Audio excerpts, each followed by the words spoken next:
वफा न्यूज, रहे खबरों से बाखबर। कराची प्रेस क्लब में मीडिया हाउसेस की जानिब से सहाफ़ियों की जबरी बरतरफी पर सहाफ़ियों का एहतजाजी मुजाहरा, जिसमें सहाफ़ी तंजीमों ने ज्वाइंट एक्शन कमेटी बनाकर अपने तहफ़्फ़ुज़ात का इजहार किया। इस मौके पर सहाफ़ियों का कहना था कि मीडिया मालकान होश के नाखून लें और वो आज जो कुछ भी हैं वो सिर्फ रिपोर्टर्स, फोटो जर्नलिस्ट, कैमरामैन की मेहनत के बाइस हैं। कराची प्रेस क्लब में सहाफ़ियों का ये एहतजाजी कैंप गैर मुअय्यना मुद्दत के लिए लगा दिया गया है। पूरे पाकिस्तान से सहाफ़ी, उनके अलावा सियासी, समाजी और सोशल वर्कर भी इसमें शिरकत करेंगे। जारी रहेगी, जारी रहेगी, जारी रहेगी, हम सब एक हैं, हम सब एक हैं, जारी रहेगी, जारी रहेगी, जारी रहेगी, जद्दोजहद जारी रहेगी। आवाम, न्यूज़ और जंग के जो बरतरफ मुलाजमीन हैं उनके जो है वाजिबात जो है वो अदा किए जाएँ। इन तमाम इशूज़ को लेकर हमने कल जो है जॉइंट एक्शन कमेटी का इजलास बुलाया और उसमें तय हुआ कि हम पहले मरहले में यहाँ पे कराची प्रेस क्लब में जो है एहतजाजी कैंप कायम करेंगे। उसमें हमारे सहाफ़ी बरादरी, सियासतदान, सिविल सोसाइटी, वकला बरादरी और तमाम मकादम फ़िक्र से ताल्लुक़ रखने वाले तमाम अफराद को हम मदऊ करेंगे। 20 साल कबल कराची में एक वाक़या पेश आया था, एक बिल्डिंग में जब दहशतगर्द थे गिजरी के इलाके में, तो हमने क्योंकि अपने सीनियर से बहुत कुछ सीखा है कि जिस तरह पे फ़हीम ने जो रिपोर्टिंग की थी और जिस तरह जियो को बामे उरूज पर पहुँचाया था और उन्होंने जिस तरह बल्कि उन्होंने अपने बच्चों की भी कुर्बानी दी है, शायद ही कोई हमारा सहाफ़ी हो जिसने अपने बच्चों की कुर्बानी दी हो इस शोबे के हवाले से। एक तो ये है कि फ़हीम भाई को जिस वक्त जो वो बरतरफ किया गया तो उसकी वजह कोई ज़ाती वजह नहीं है।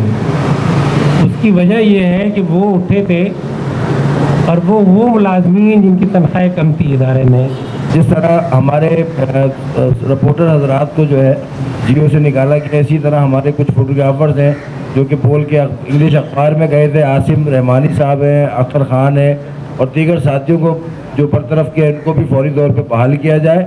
और ये मेरा फोटोग्राफर्स होने के नाते जो है वो इनकी बहाली के लिए हम जद्दोजहद में आपके साथ भी खड़े हुए और आप भी फोटोग्राफर्स के साथ उसी तरह खड़े रहिएगा जिस तरह हम रिपोर्टर्स के साथ सारे दोस्त जमा हैं। कई बरसों से वर्किंग जर्नलिस्ट, आमिल सहाफ़ी जिन मुश्किलात, जिन चैलेंजेस और जिस अज़ियतनाक सूरत हाल का सामना कर रहे थे वो दिन ब दिन बढ़ती चली जा रही है। मीर शकीलुर रहमान ने एक दफ़ा फिर साबित किया है कि न सिर्फ एहसान फरामोश है बल्कि उसके साथ साथ उसके यहाँ किए गए वादे और उसकी जानिब से दी गई ज़ुबान का कोई भी पास करना उसके बस की बात नहीं है। तो जिस तरह से यहाँ पर जो गुफ्तगू हुई मालिकान के हवाले से, मैं समझता हूँ मालिकान सब एक हैं। अब उनके जो ख़तरनाक इत्तेहाद उनका है वो आप समझे कि एक शख्स को अगर वो निकालते हैं तो वो पूरा जो APNS है उनका एक मुश्तरका फ़ैसला होता है।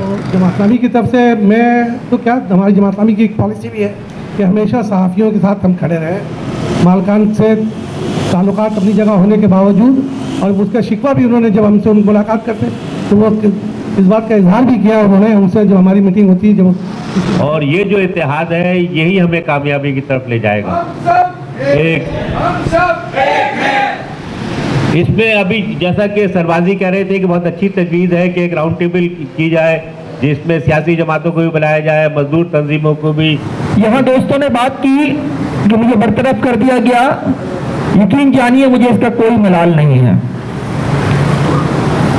मैं समझता हूँ कि मैंने 21 साल जो इस इदारे में गुजारे हैं वो बड़े मज़े से गुजारे हैं और इन 21 सालों में जो मैंने प्रोफेशनली किया मुझे उसके ऊपर भी फ़ख्र है और जो एक ट्रेड यूनियनिस्ट के तौर पर कर सका मुझे उसके ऊपर भी फ़ख्र है।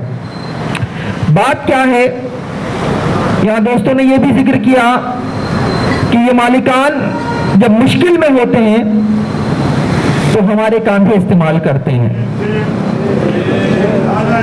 ये बिल्कुल ठीक बात है। यहाँ जिक्र हुआ इसी प्रेस क्लब में आकर मीर शकीलुर रहमान ने जब सैफुर रहमान उनके खिलाफ बहुत कुछ कर रहा था और उनके जारी रहेगी, जारी रहेगी, जारी रहेगी, हम सब एक हैं, हम सब एक हैं।